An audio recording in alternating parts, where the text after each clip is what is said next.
सर्वेभ्यो नमो नमः। मम नाम पूजिता। अहं राजीवगान्धीपरिसरे शिक्षाशास्त्री द्वितीयवर्षं पठन्ती अस्मि।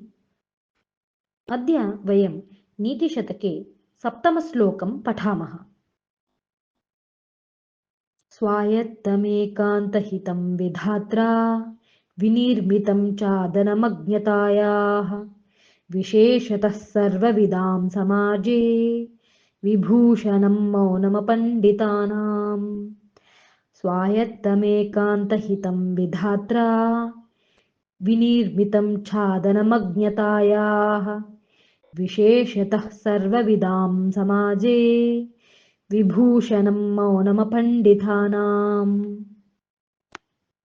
అర్థాత్ అజ్ఞానాన్ని అనగా అవివేకాన్ని దాచడానికి మౌనం అనే దానిని సృష్టికర్త ఒక విశిష్ట గుణంగా రూపొందించాడని చెప్పవచ్చు.